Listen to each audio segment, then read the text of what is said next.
Okay, so this is what it looks like. Again, this is the mock-up box, but you can see the plates are in.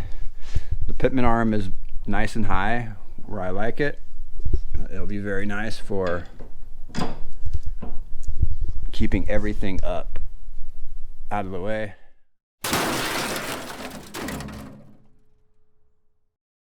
Alrighty, good morning. We are going to chase some parts today. The stairs are icy here. Alright, so we're going to drive up to Springfield today, go to Sky's Off-Road because shipping is retarded these days and I just hate waiting, to be honest with you. That's not because I'm Amazon spoiled, it's because I'm 3 hours away from Springfield, so we're just going to haul ass up there, go get our parts, get home, and then we can continue working on the 4Runner.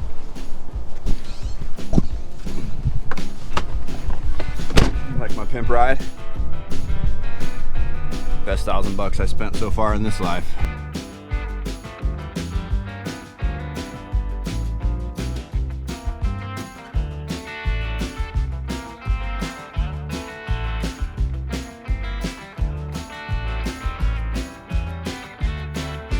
Favorite place, the gas station.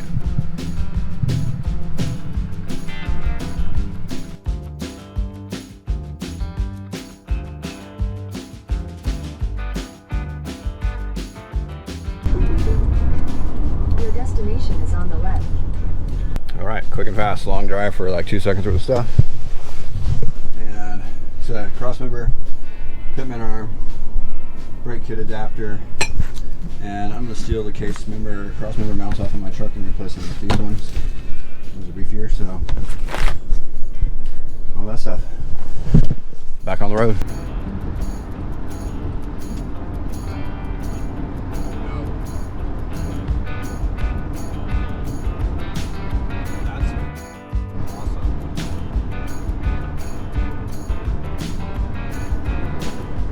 Might be having catastrophic failure when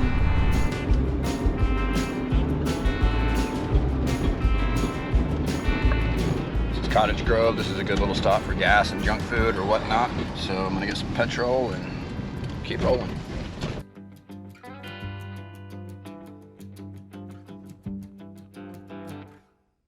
Back from the road trip. We can talk about the stuff that we got. The other thing that I picked up that I didn't show you because it's like a secret Toyota cache. I don't want everybody on the internet to know about it. We actually got a new box because of the fiasco that we had going on.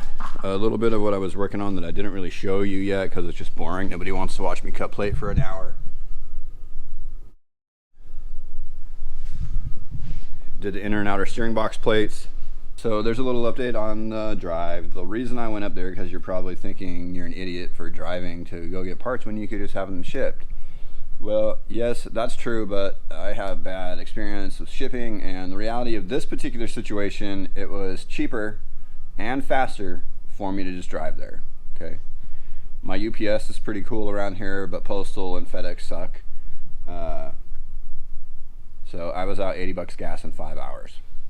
Right, so let's call it 130, 150 bucks. Shipping probably would have been about the same, and I would and nothing on Sky, but they aren't shipping every day. They just ship when they feel like it, and I'm just trying to push this project out and be done with it. I don't want to wait on shit anymore. We are waiting on the Pittman arm to finish mock-up. Obviously, the dual case cross member that we needed. These are the brake plate adapters that needed to go on there. So these will bolt onto the spindle like that. These are transfer case cross member mounts. These are mounted with poly bushings and stuff. They are 4x4 innovations. These are going to go on the 89, and we're going to rob the stalkers for the 89. Still looking for an IFS U-bolt plate, and looking for the U-bolt plate, of course, because like everybody else, they've had 100 of those and we threw them all away because we're never going to use those again until we need to use them again. So yeah, lesson being, don't throw parts away, you're going to need them. So we're just going to continue working on the steering box mock-up today. I'm going to swap this Pittman arm out, and that'll give us a little bit better positioning underneath the fender of how our tilt's going to go on the box there.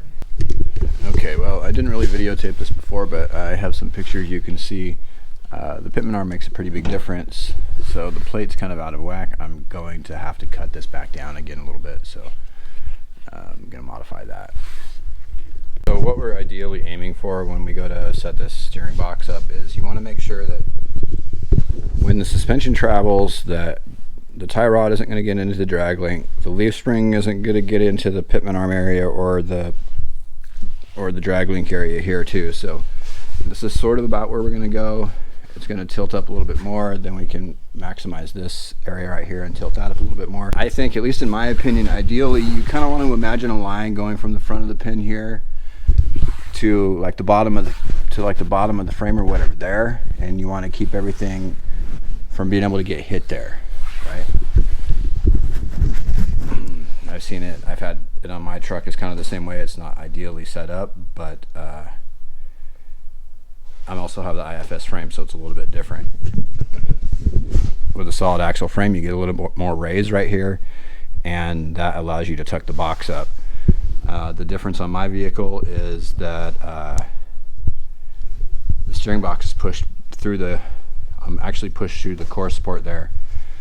So let's walk out and show you here real quick.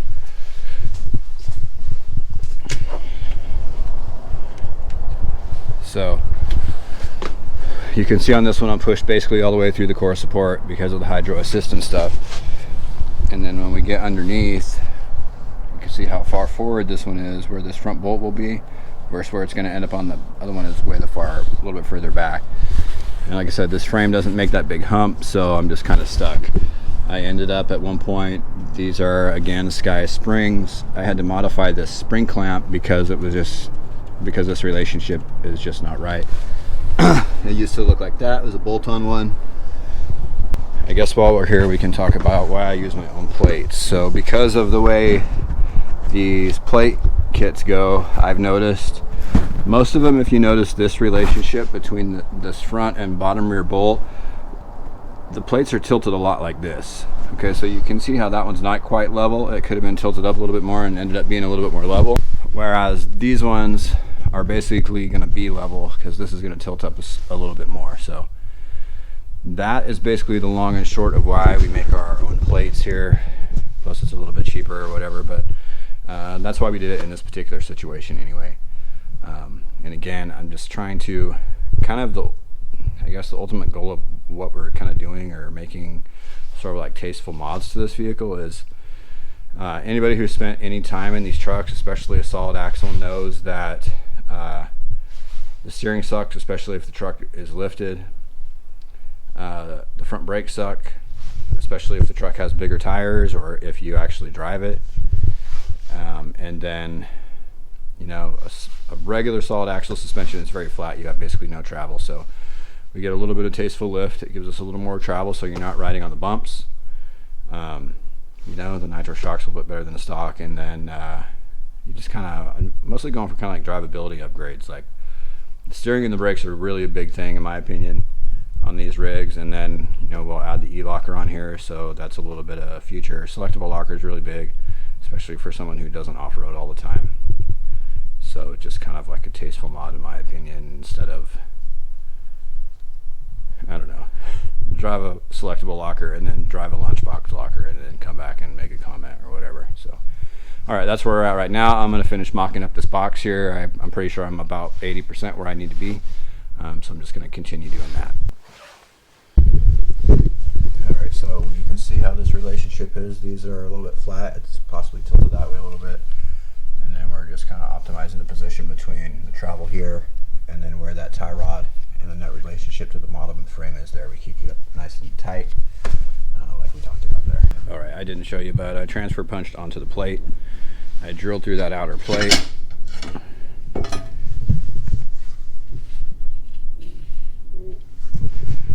Now I'm going to sandwich these plates together and match those holes to the inside plate. Okay, so drilling. What we got going on is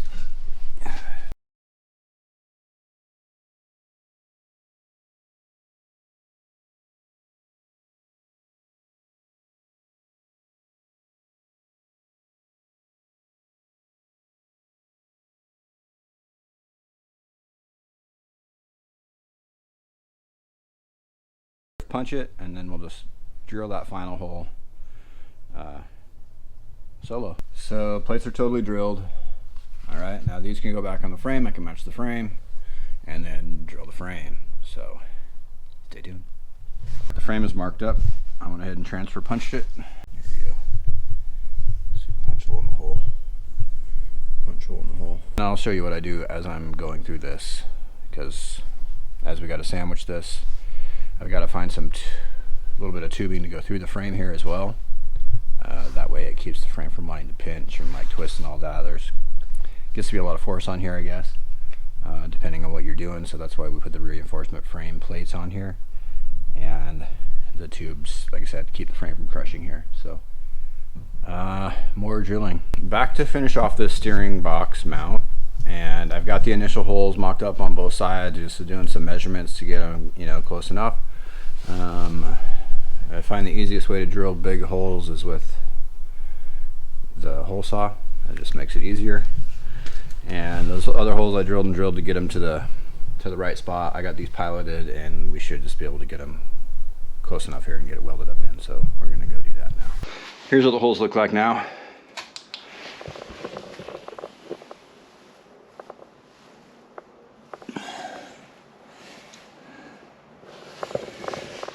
And while it's a little tricky to get those lined up exactly right, we can auger the holes out and make them fit. I've got sleeves.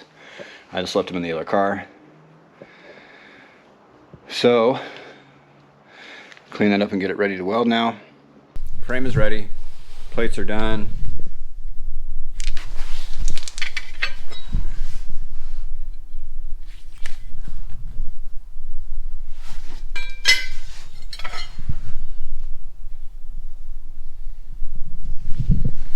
So the ends of these are rounded for basically stress relief on that weld.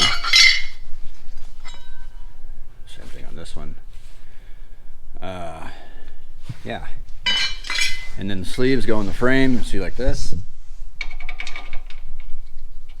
Okay.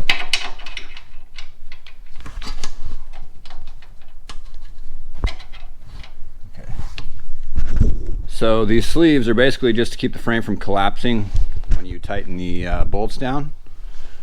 All right, like this, because you can see the frame just straight through here. These are just bosses. So plates are all the way cut and fitted to the frame. I have the shackle tubes welded in. Get that nice and close. This is where I need it to be. I'm basically just gonna go ahead and burn this in at this point. So, okay, well, in typical fashion, I ran out of welding wire. Didn't think it'd been that long since I got welding wire, but apparently it has been. So, hey. All right.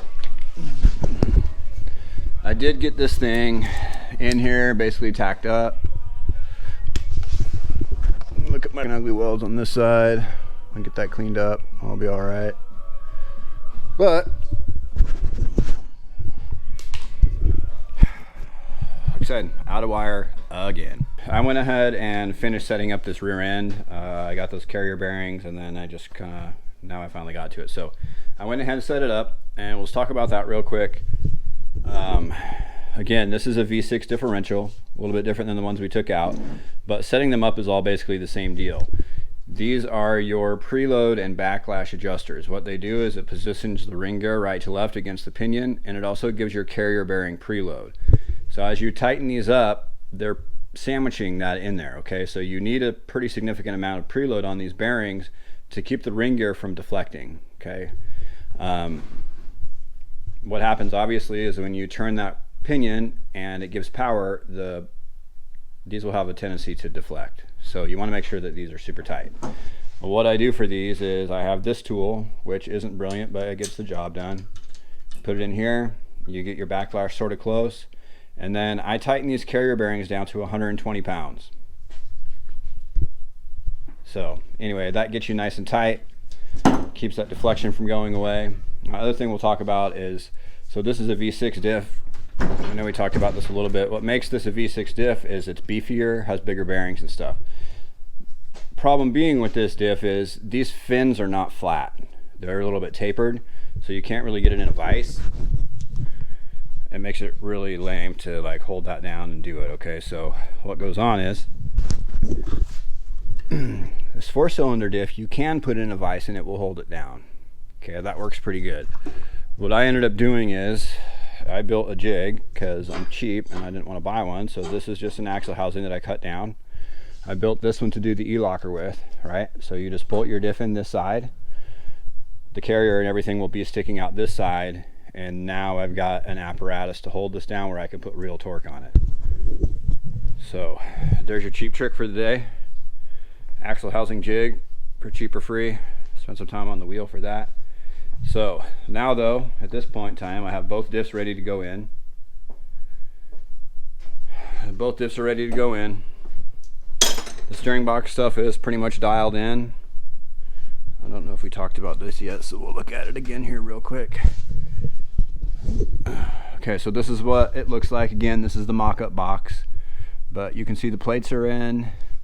The Pittman arm is nice and high where I like it. It'll be very nice for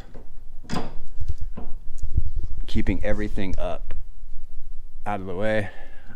Probably could have tilted that a skosh more, but it's pretty close as it is. I got it about as close as I can to the core support there. I think I'm gonna have to massage that a skosh anyway. And then again, this is what it looks like inside the car. You can see we're close to the core support there. So like I said, we'll just massage that out. And then, like I said, in typical fashion, I ran out of weld wire, not weld gas this time. There's the other box. We'll get that in when we get our stuff back together. So basically what's going to go on here is I need to finish welding that box out, and then I believe we can go ahead and just start putting the axle back together. Get the wheels on this and see where it's actually going to sit. So, thank you. That wraps up another episode of Snale Racing. Thank you for watching. Please make sure to like and subscribe.